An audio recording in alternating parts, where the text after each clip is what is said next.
want to deliver something with social impact. So I thought hard about it. So I have tried almost all the meditation apps there are out there. I think it's about 3,000 of them. I don't think I tried that much. I think maybe I tried about 200, right? And so I wanted to actually unify all of them, and I thought that maybe this is what I should spend the next phase of my career on. So Mindfi is, maybe I have a quick 1-minute video for this. Let's see if that works. And then we'll need your help to switch back to the slides.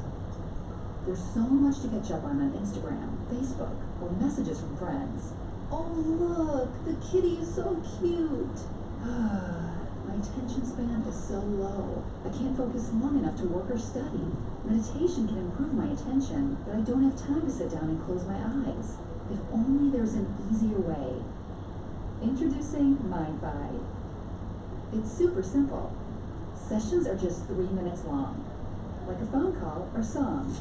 I meditate with my eyes open and just listen. It's so convenient. I can save time and meditate when I work or study, when I am traveling, eating, even in the restroom. Get meditation to fit your busy life. Say hi to Mindfi.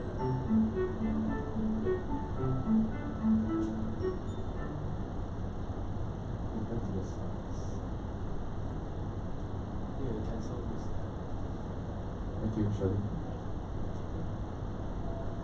So we launched this back in 2017, and we were very lucky to be featured by Apple several times. So my team actually went to Apple to deliver a talk about this. Their features across the world several times now.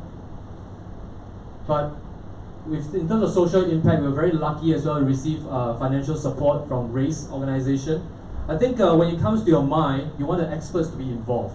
So this is what we did. We actually spent an entire year working with the researchers to validate that a mobile app, digitizing meditation, which is a huge oxymoron back then when I first started, actually works. So we spent one entire year, working on identifying the 100 caregivers, right, who were taking care of family members with chronic illnesses like stroke, dementia, cancer. We also brought in cancer survivors as well, and we took them through a 4-week offline training program. So half of them went through an offline training program, the other half went through an offline training program together with the app.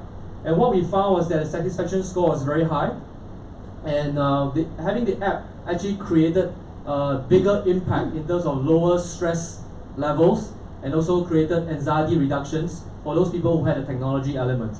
At the same time, we found that quality of life was actually enhanced as well for those who actually had that technology integration for their practice.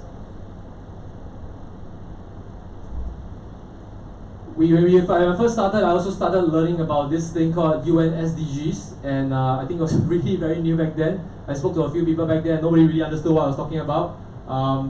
But it's, we started focusing on number 3, which is raising good health and well-being, right? And in the past 1 year, we have started focusing more on how can we bring this to the workplace. Because my team, after multiple years of understanding about mental health, find that and identify the workplace to be a front line in the war against stress, right? So how can we really bring value to the workplace, mental health, through the workplace, right? And we have a cross-subsidy model as well, whereby we make money from corporate wellness, from teaching companies how to meditate, but at the same time, we want to see how we can deliver value for free to social service agencies, your non-profits, and disadvantaged communities, right? So our next iteration of Mindfi, the first iteration you saw was the video, is that we actually want to really change the game for mental well-being, right? So first thing first is that we want to start assessing your mental state using the phone. And we do that by using the phone sensors, right? Your accelerometer, your motion sensors can actually give us a very good proxy to understand what time you sleep and what time you wake up. Because we use our phones so much these days, the only time we don't use it is when we sleep. So it's actually a pretty good predictor of actually understanding your sleep patterns. We also use the flashlight, for example, to measure your heart rate, right? Because flashlights have advanced to such a bright level of luminosity that we are actually able to measure the light intensity changes inside your skin, inside your body. We also use various micro surveys, research questionnaires to actually understand your stress levels, similar to what clinical psychologists use in the clinics. Lastly, we are also syncing up with data from wearables so that we begin to build a picture, a model of what your mental state could be, right? So right now, in most of the clinics, they are using the second option. They're using quizzes to do that. But in terms of using technology, we can decentralize it and use some of these new data inputs to help us build a better picture, right? Using just your phone. And next, what we can do is we have this 360-degree model. We don't just rely on in-app help to you alone. We don't just give you mindfulness practices to do, but we could also deliver certain exercises, like data-driven coaching. So we could guide you specifically to what type of practice, what kind of content would help you understand stress or your anxiety better, or things that I myself 6 years ago would have found super useful, right? We also bring the human element because you cannot just have technology running your brain, right? You need humans to help you empathize, your peers, your experts, professionals as well. So that's something that we are also doing. For companies, what we are doing is that we are actually also offering offline classes and workshops. And lastly, we also offer an analytics dashboard because companies operate by numbers, and it helps to, if you are able to quantify mental well-being and justify why UN's SDG number 3, health and well-being, should be a core strategy, a point that they should be thinking about for their companies. So I'll quickly run through all of these things. We assess the state of the mental wellness, and we recommend mindfulness and self-care content. We connect users through private chat, privacy compliant. We connect them to their peers, qualified professionals as well, their offline events. And lastly, we generate these dashboards for the companies to help them assess important metrics for their staff and well-being. I think this is one very key way to actually bring it and decentralize mental well-being, because many consumers still do not see themselves paying for a mental well-being product yet. So one very quick way to build a sustainable business for us is to actually get the companies pay for it so that the employees enjoy it for free, right? So that's one strategy that we have in terms of getting this to market much faster. Management team, myself, I have a CTO who used to be the head of AI and data at India's fastest growing wellness company, and we are also led by very experienced clinical psychologists and ex-distinguished technologists from Apple as well, who runs our community. And that's all I have. Thank you so much for listening to my story.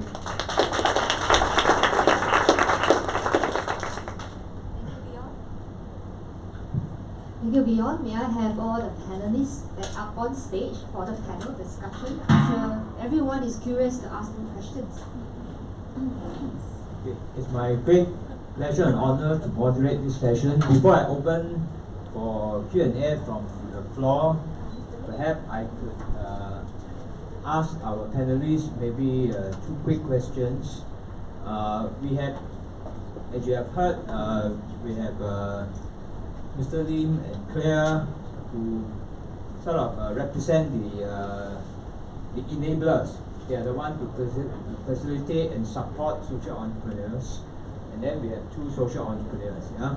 So maybe I start with a question to Hock Chuan and Claire about what are the key criteria you use to evaluate, let's say, applicants or interesting career candidates that come to you.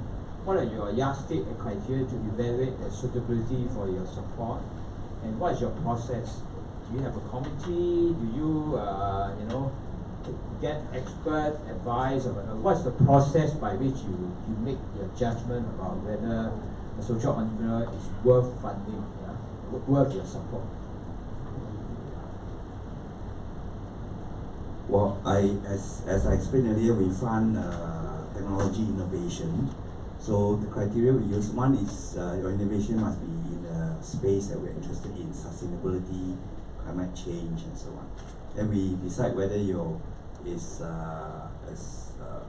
technologically feasible compared to other technologies that are available, competing technology, and whether it's viable as a business. So you may be able to produce something, but if it's going to cost 5 times what you're trying to replace, then it's not viable. So the broad criteria would be like this, to say whether it's desirable, whether it's feasible, whether it's viable.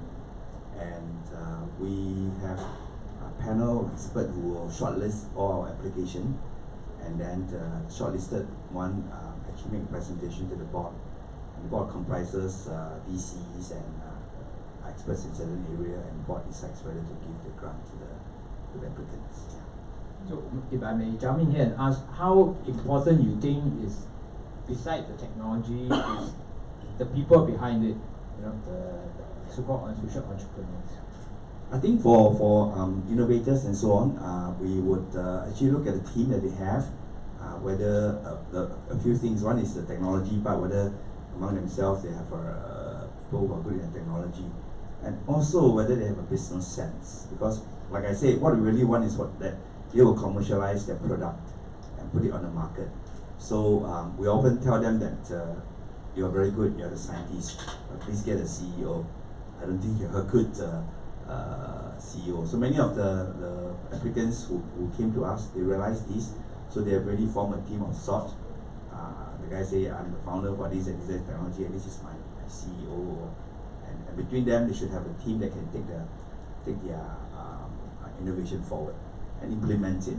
So with all due respect, we often say that to professors from the university who apply to us, and I say, well, that's very good, but if you want to commercialize this, you need to find a partner as well. Yeah, because you are an expert in this area of research, but then you need someone to help you package it, bring it to market. So, yeah. Okay, thank you.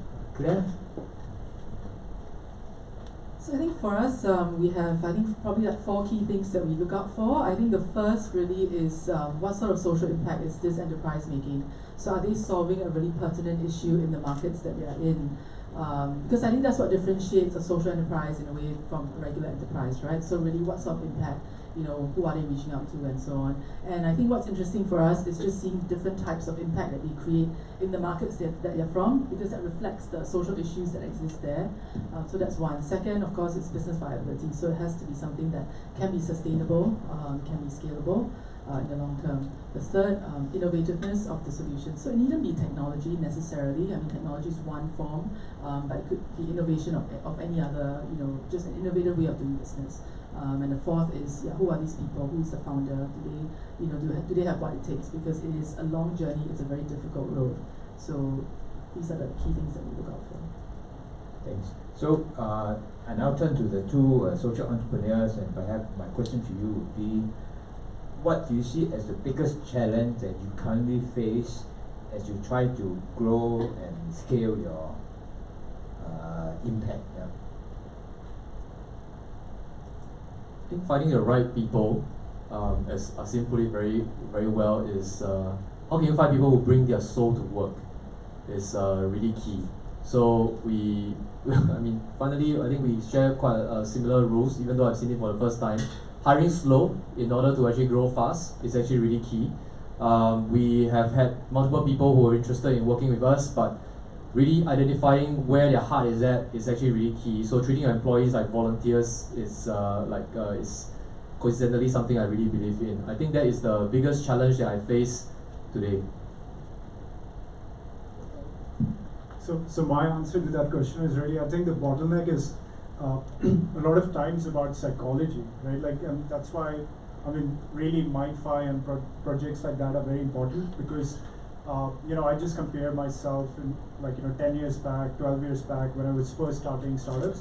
I do realize that in order to succeed in startups, you really need to have a very, I would say, high level of mental resilience and a high level of imagination and belief in what you're doing. And a lot of those things come back to psychology, right? Like the startup game is actually a mental game. And if you are mentally resilient enough, and you can really put in the belief into what your idea is about, you'll be better able to attract investors, you'll be better able to convince customers. So it all is at the end of the day a mental game. So I think the way I see it is, how am I able to myself improve my psychology, and also then share it with my team and spread it across my team, because Success, I really believe is like 80% psychology and like 20% mechanics. Again, right? Like if you were given 7 days to cut a tree, like spend 6 days like sharpening your axe and 1 day cutting it, right? So really it is a mental game, and the more you can get your mental game up, that's what I would say. Okay. I guess what we have heard is that in the case of really looking at social impact driven tech ventures, it's not just about bringing new technology and innovation to market and finding the right business model or the right way to commercialize them, but also having people with the passions and commitment to certain social impact. And this combination is kind of critical. So on that note, can I invite anyone from the floor with any question and comment to any one of them? I know some of you are actually in the midst of growing your own social ventures, and then some of you may also have been sort of playing some role in supporting social venture, sort of enabler role. So perhaps both sides you may want to have your questions. Anyone? And I'm sure there's a mic that will go around if you need it. Yes, please. Yeah. Please say a little bit about who you are and what you're doing before you ask the questions. Okay, sure. Hi, my name is Joan Lowe, and I'm the founder of Thoughtful, which is a mental health company as well. And we have a mobile chat platform that connects people to certified professionals, so we should definitely talk. I have a couple of questions for different speakers, if that's all right. I guess for Give.Asia, my one question is, because everything is free, what is the business model and how are you financially sustainable? That would be one. And then for Mr. Lim, I guess the question will be, I noticed that when you had all the SDG, 17 goals up there, what is the strategy for healthcare, for Temasek? I'll stop with that first. Thank you. Yeah. So Give.Asia is a completely free fundraising platform. That means any charity or any individual in need can list projects there, and if they are verified and they are legitimate, then they can raise funds. We do not take any commission from the donations that people donate through our platform. The business model that we have, which if I may say was quite an innovation when we first started it, was that instead of taking a commission, because we know that that might be something which donors don't like. What we do is we ask people that, okay, you're donating $100, and at the checkout process we ask them, would you like to add additional $2 or $3 to support Give.Asia, which is a free platform for charities and for people in need. And what we found out was that there are people who will support us. And it is sustainable in that fashion. So really, it took us quite some time to kind of experiment, and eventually we got this. And this was something which resonated with our team, with our community, and we also see it as marketing effort, right? Because people like the fact that we are not taking a commission, and it is sustainable. We've been doing that for many years now. We see a lot of platforms now also doing that. With regards to healthcare, we are thinking of moving into the space I call public healthcare. We chose the word intentionally because we're not trying to solve some high-tech problem or this particular type of cancer and so on. But we're trying to solve a healthcare problem that affects a lot of people, the common sort of healthcare. A large group will benefit from it if we solve this problem. So a good example, we say diabetes. But that one, MOH is putting all their soul and heart and money into it, so we leave it to them. But there are other big areas, like for example, early detection of some problems that will affect the elderly, like coma and so on, where if you can detect them early and they can take preventive solution to be useful, or some problem for the elderly and so on. Like I mentioned, for example, dentures, because the elderly, a lot of them suffer from poor nutrition because they could eat. And they could eat because they have no teeth. Yeah. And it's very troublesome for them to go to get their dentures fixed, because today's process, you need to go there about 7 times, you know, and then it costs you $1,000 over and so on. And some of them just say it's too troublesome. I'm hardly mobile and so on. So if we can use technology to solve a problem like this and make dentures say readily available to elderly, and then in the social space we even fund some of them who cannot afford, then they can get a partial denture fixed and start to eat and enjoy life, and suddenly the quality of life improve. And with aging population, you touch a lot of people. And so some of the things we're thinking about is that. The other strategy we're thinking is that a lot of innovation in healthcare runs into the problem of adoption. So you see many medtech companies come up with this device using AI to do this, predict this and so on, but nobody will give them a chance to try. And even if they produce this, you find that it's not adopted in the hospital because there's ethics, there's safety and so on. So in our strategy, we are working with MOH to say, let's create a kind of sandbox to say, this particular innovation, if we decide to fund it, once it's developed, you all will approve it. The ethics committee, the clinical trial, and so on, the regulatory side will approve it, okay? And then the hospital will adopt it.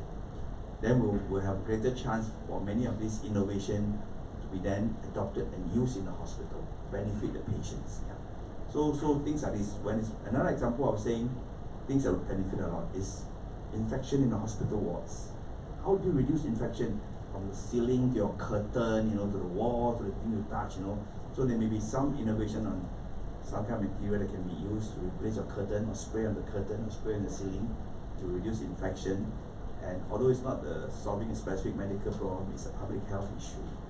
So we're looking at those areas.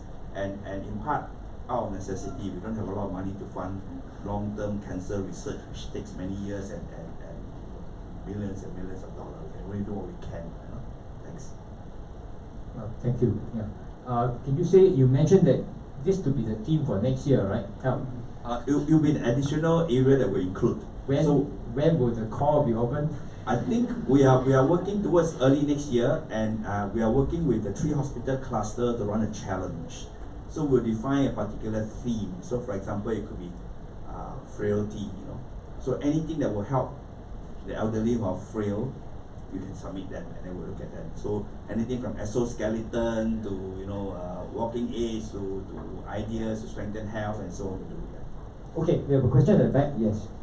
I think I can do without mic. Everyone can hear me, right? Yeah. So my name is Yogi. I'm the founder of SoundEye. So I started off SoundEye because I would like to take care of the elderly. Because I heard sad story about elderly fall down for 3 days without help. They drink water from toilet bowl. So as of elder care, it has been a very challenging domain. Nobody's willing to pay for service or applications or anything towards elderly because hey, end of life, end of life. In terms of financial or all these calculations, hey, why do we want to support them?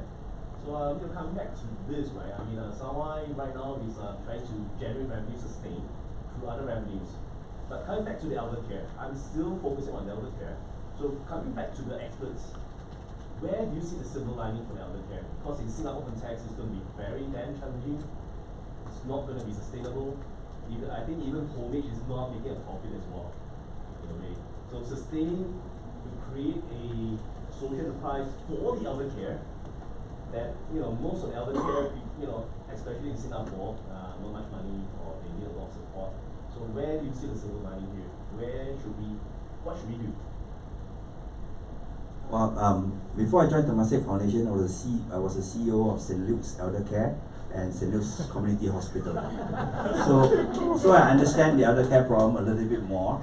A lot of time it's not the technology. So I commend you for your project to detect sound and so on. So you can have a device whether by sound, by image, by motion, and detect that the fall has taken place in the flat of this elderly who stay alone and so on. But what happened after that? That's where the problem comes in. So once you detect and confirm it's a fall, what do you do? Who will be the person who would want to be contacted to say, please go up and take a look? And you tell the children, don't call me, I'm very busy, can you call, whatever, and they do not want to be contacted. So to solve the elder care problem, you have to think of ecosystem. So for example, you may have to, and say within the whole block HDB flat, even have a system of paid volunteers to say, you are healthy and fit, you live in the block and you're not working and so on. If something happened on this block, they will call you, you go and take a look, and then you develop an entire system to say, after you've taken a look, what are the things you can do? And they'll be, and this will be spelled out. So the entire ecosystem of who can be contacted, what you do after that and so on, need to be developed beyond just the technology. And I think I'm quite encouraged because in the interaction with the community, they're very compassionate people. If you can sort of work out a system, they'll be very happy to be a part of the system. So I give you an example. When I run the elder care centers, we have volunteers from the neighboring blocks who come in and they volunteer. They say, oh, my grandson only come back at lunch. I come and volunteer, but 12 o'clock I go back, cook lunch for my grandson. I can come back at 3 o'clock. And they volunteer every day. I say, why don't I employ you? But I still need to go back between 12 to 3. That's okay, and I can only work 4 days. That's fine, So you are prepared to do this. You're actually paying the volunteers as a paid volunteers. And previously they were prepared to do it for free, and now I pay them a small little amount, and they find purpose, and it's part of their value system to help and pay back to society and so on. So I think you need to build the entire ecosystem if you're talking about engaging the elderly. And the challenge is that a lot of us think elderly just want to be safe, don't fall down and so on. Actually, elderly want to enjoy life, So going beyond that, if we are thinking about innovation, one of the structural trends that we see today is longer lifespan. So I think when people live longer, there's a big market for innovation and technology to come out with innovation that will help elderly enjoy life. And not just say, make sure you don't fall down, and we'll call your people. No, they all want to enjoy life, I was reading a case study about this group of people was developing elder care sort of facility resort. And the original plan was to say, make sure it's safe, there's puzzle, there's security, and so on, And then they designed the retirement village that way. And somebody said, why don't we take a survey and find out what the elderly want? The elderly want disco, party at night, and so on, Totally different from what you're planning for them, They want to socialize, ballroom dancing, and so I think the mindset for elderly we have to change to say, help them enjoy life, stay engaged, and age well in place in the community. Not go to nursing home, not go to whatever, but in the community. So encouraging elderly to say, help you, give you the confidence and training. You can come downstairs, let's say in your flat. You take a bus and go and drink coffee with your friend. So if you indulge me, I'll tell you a little story when I was running St. Luke's Hospital. So we have people who have a stroke and elderly people, and then we help them rehabilitate. And when they are well, before they go home, we do something for them. We will get the volunteers to bring them out of the hospital, walk to the bus stop, take a bus, go to the shopping mall, drink coffee, and then take a bus and come back. And we tell them, you can do it.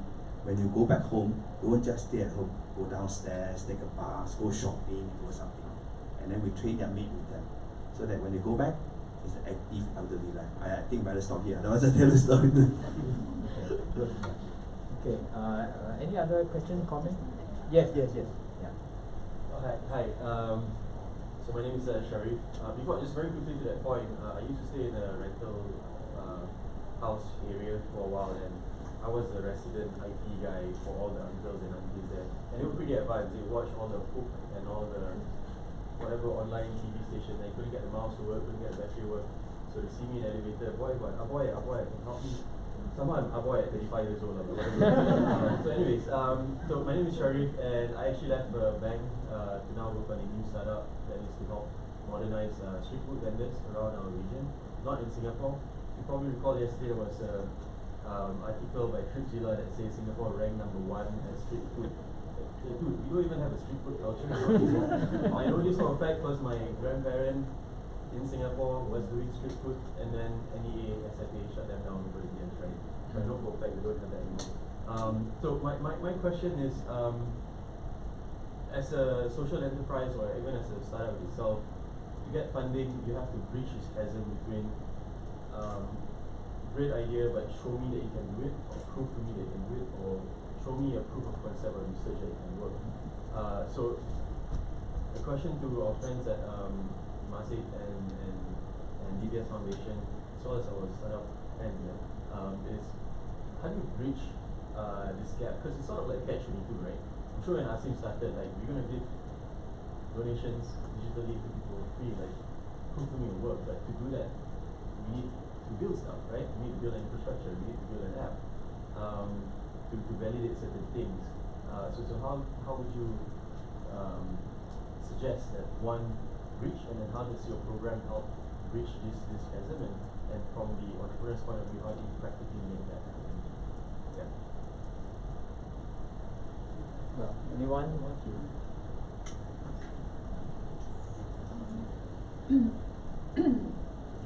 I mean, I think I think one of the reasons why I guess foundations are here, I mean, we are meant to bridge that gap, right, where commercial funding is not available. So I think for us, like based on the criteria that I talked about earlier, I mean, we do take a chance, right, and see. I mean, put a small amount of money as a small. We do smaller grants as well as larger ones.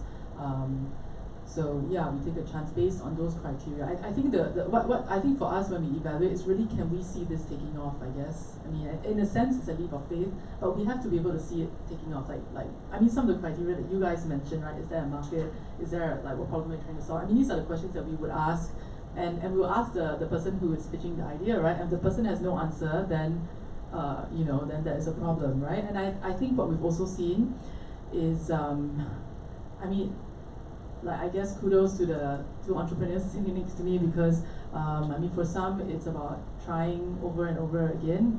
We've got people who, I mean, it's about iterating the idea over and over until something actually works. So I mean, it is a lot more failures than success. I think that is the reality. Of course, we always celebrate the successes, but I think that is also the reality. So I think for us, we are prepared to take a chance, but we have to be able to see that given the right conditions, it could succeed, and we try to bridge it by. I think when we evaluate something, we do try to see if there's a role that we can play, whether there are connections that we can make. Because I mean, part of what makes starting up hard is, can we help, for example, make the first bridge to market partners? Sometimes getting the first client, introducing them to the first hospital, things like that. So it's whether we even have those networks to be able to.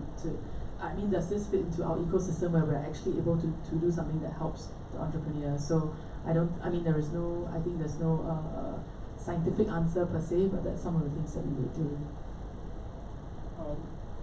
I think we could write a book on this, but I would say find family, friends, and fools. That would be one. The other one would be if you can't convince them, you confuse them, right? There's another one. So there are a lot of. Don't try that. We don't like that. I mean, I'm actually borrowing this, right? I'm borrowing this from Vinod Khosla, from Khosla Ventures.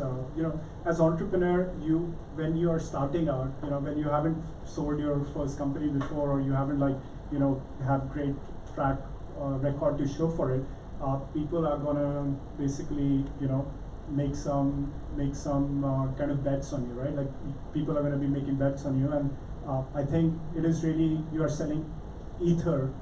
Because there isn't much. There's just your vision. There's just your idea, and really, it boils down to how clear you are in your mind. What are the steps that are going to take? What's going to happen? I mean, from a funder's perspective or from a foundation perspective, even VC's perspective, they want to be part of the winning team.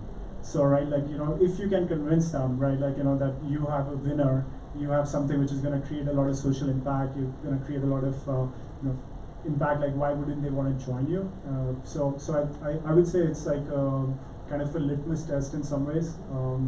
I mean, previously I understand from Sound Eye's perspective and from any social enterprise perspective, there is a grind. I see SDI as well, Sazat. It is a grind for sure. But I think it's not really about resources, it's about resourcefulness.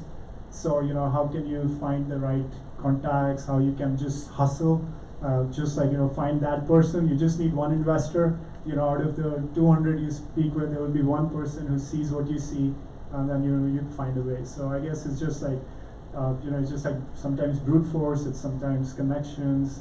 There's a bunch of factors. So if I may pick up on what Claire has highlighted, which is the connection to potential user, and especially also going through a trial to validate. Because the challenge is that unless you have a validated use case where either a corporate or a user organization or hospital that actually have tested it and say that okay, it actually worked, and therefore they will adopt it, and then hopefully that first reference customer or user then will help convince others. So perhaps this is where maybe like Give.Asia Foundation or the Ecosperity could help support, which is that to maybe fund the cost of this trial and also lending the connection and the sort of access to these to convince them to actually give it a try, right? Perhaps Hok Chuan, you want to add to this? In fact, our mental model is this, to say we are prepared to fund the trial or prototype. And once it works, we'll take it with the authority and says, can you not adopt this as mainstream? So I give you the example of the denture. So once we can get the correct technology, we'll fund the production of, say, first 50 sets of denture. We'll pay for it. And then the hospital can choose their client however they chose it. Once that is proven to work, we'll go to MOH. Say, now can you make this part of your offering? And then your usual subsidies will apply, and then you'll be adopted by the hospital, and you'll all do it this way. So in other words, we'll fund a prototype, get it to work, then we get the relevant authority to embrace that and say, can you now make this part of your care? I'll give you another example, St. Luke's Community Hospital. For a long time, the only community hospitals are the VWO, St. Luke's Community Hospital, St. Andrew Community. We are the prototype. Then we tell MOH to say, your acute hospital is being used as a community hospital. You have not enough bed because nobody wants to be discharged to go home. You should now embrace community hospital as part of your continuum of care. And then after that, now they are building community hospital tied to every restructured hospital. So SGH, they will have their own Outram Community Hospital. Khoo Teck has Yishun Community Hospital. Ng Teng Fong has Jurong Community Hospital. And Changi has St. Andrew Community Hospital, and we are partnered with NUS. So it's a case of we show the government that this is what you need, and this is a good model. Now that we have shown it to you, can you make this mainstream and then you become the main provider of care or community hospital beds? So this is one way to do it, to say we are prepared to fund prototype, fund the first trial, and then we help you take this to the powers that be to say, can you then provide for the population? So I hope that addresses your question, and perhaps I would just add one more thing, that for those who are social impact, is also funding to actually pay for the monitoring and measurement and validation of the impact. Because sometimes to measure social impact, you actually have to put in resources. That's why, like in the case of Mindfi, they're actually doing a trial, right, to actually test. And this trial, the measurement itself is costly. Yeah. So this is where perhaps funding agency or support organization should help facilitate. Yeah. I think I have two sentences to add to Sharif's question. One is we live like a rat and prove the science is right. One is when we first started our mindfulness thing, I needed to produce some nice audios, right? I don't have money to pay for a studio. I found a mindfulness teacher, I explained to him the concept. We went to IKEA, looked for a soundproof thing and cobbled everything together until under $30. I stayed in his bedroom for 3 hours. Sounds wrong, but we cranked out the 5 tracks, loaded into my iTunes. I had a very very raw mock-up, and I just have to get my test users to exercise their sense of imagination. If you click this, wait for it, this is going to press, this is going to play, right? This is going to happen, and so on and so forth. So I tested it on like 20-30 people. Again, total cost is maybe $30 with a lot of many hours put in. That kind of proved it. That's one part. Second is prove the science is right.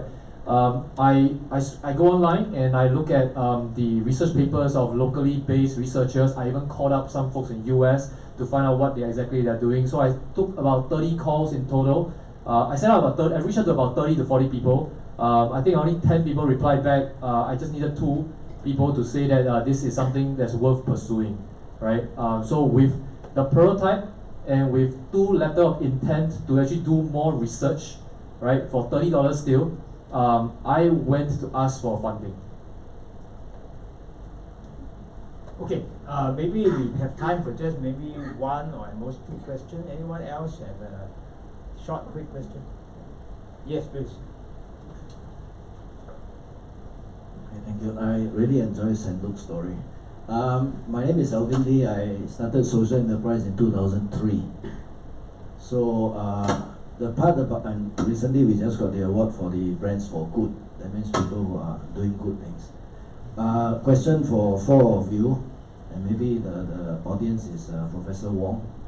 I just came from SUSS, Minister Manpower Josephine Teo was doing an indoor program.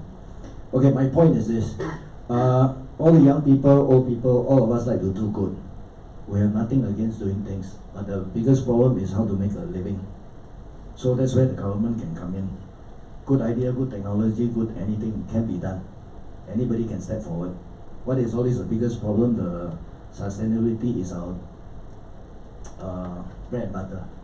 So I'm very sure a lot of people can do.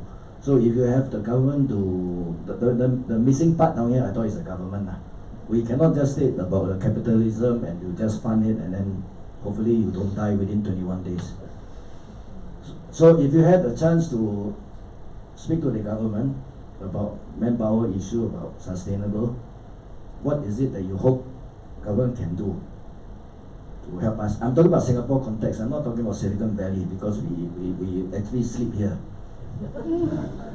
So I'm trying to say that we, in our own house, we have our own people, and I like very much the St. Luke's idea about sometimes it's just rearranging a few things. You don't really need fancy technology or rocket science. But however we arrange, somebody called a house. Like, you know, casino got a house, the house got to be here because there's no house here. Okay, so that's my question. If any of these 4 like to ask, how the government can help us? Yeah, anyone want to sort of address the question of what more government should do, or what is the government not doing that we think the government should do more, yeah, in supporting social entrepreneurship? Maybe I can answer. So I've spent half my life in India, half my life in Singapore. I moved here when I was 16. So maybe, like for me, right, I have a comparison. I feel like Singapore has afforded us the infrastructure, a lot of positive things in terms of which would be unimaginable in certain other countries. So from my perspective, yes, you always want to see what can be done better. I do see, like, over the years, because I've been in this sector for say about 10 years now. I do see, like, there are progress that has been made. Whether it's the Center for Social Enterprise being set up, which is RAISE, which is supporting other enterprises. So I wouldn't say it's perfect. I think it can always be improved. But I do feel that there's a lot of resources and there's a lot of support out there for people to start companies. I don't think government can create jobs. I think government can create the environment, and then the entrepreneurs are the one, the businesses are the one, the SMEs are the one who create jobs. So when I think about, like, the infrastructure that is there, I do feel like Singapore has attracted a lot of investors, a lot of foundations are starting up here, a lot of capital is flowing in. So again, I see where you're coming from in terms of, like, the social enterprises and the social needs.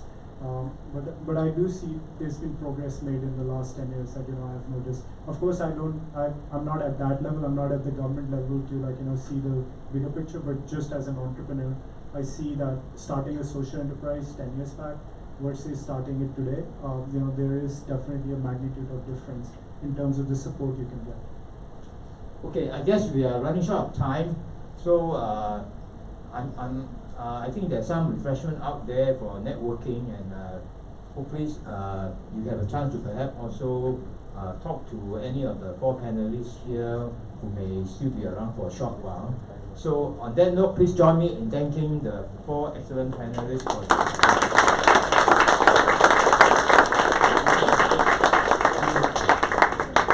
Okay, so we have a token of appreciation for our panelists.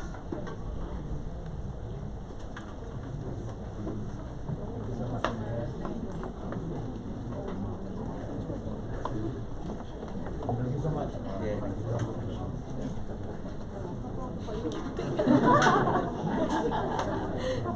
Can we take a picture together? Okay, so we take a picture with the panel. No. Okay, let's do.